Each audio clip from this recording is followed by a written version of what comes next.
I'm Chelsea Jarvis. I work for the University of Southern Queensland on the Northern Australia Climate Program. We're tasked with communicating climate science to graziers across Northern Australia. I'm here today with Roxanne Morgan on her beautiful property just south of Mackay. She's a beef officer with the Department of Agriculture and Fisheries with Queensland Government. So, tell me a story. Tell me about how you started using your green date and the benefits that you saw from it. Thanks, Chelsea. Well, I first became enlightened about green dating at a workshop in 2012. Prior to that, we would put we've seasonally mated here for 30 years, but prior to 2012, we used to put the bull in November. At one of the workshops that I attended in 2012, I heard about this concept of green date.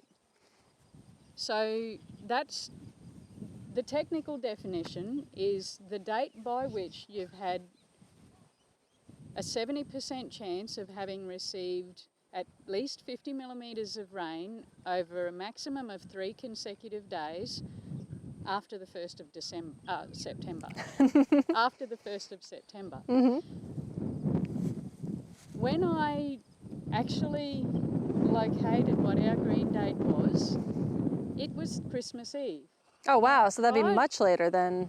Absolutely, and prior to that, we had thought that we would normally have green grass in front of cows sometime in November. So what we then did, and we didn't do it in one step, but we gradually pushed our bull in date back to mid-January so that we now have our cows start calving technically on the 23rd of October. Now, because we give or take 2 weeks for the natural gestation length of cows, sometimes our calves start a little earlier, sometimes it's a little later. That's the earliest that our cows calve. So as you can see here, today's the 24th of October, and all the cows in the background here are pregnancy tested in calf and are going to calve between now and Christmas Eve. So now and mid-December. And when do you pregnancy test?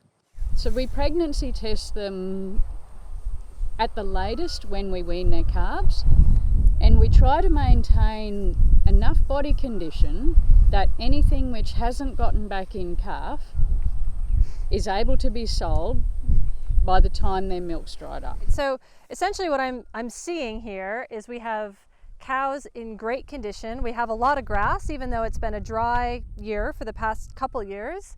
And you have a plan so that, you know, if you do have a cow that doesn't get back into calf, you can still sell them in good condition. So I'm hearing, you know, money, money, money, kind of almost. But Yeah, I mean, at least. Great if it was money. But yes, Mm-hmm. the other big important thing is it's less stress. Ah, this is definitely key. I used to be very stressed when we got to this time of the year and most of our cows had calves on them and we could look and see their body condition dropping, and we'd be looking to the heavens. Hoping. We would be hoping for rain. And I now know in reality that I can't necessarily expect it too far before Christmas Eve. Yep. So I know that I can budget towards that. So yes, it does certainly gets tight here if it hasn't rained by Christmas Eve, but the likelihood of that happening is 2 or 3 years in 10, and with cows in good body condition, they are able to, generally speaking, hold on for those extra couple of weeks. Yep. Yeah, that's great. Well, great looking cows, great looking pasture. Success story. Thanks so much, and we'll see you next time.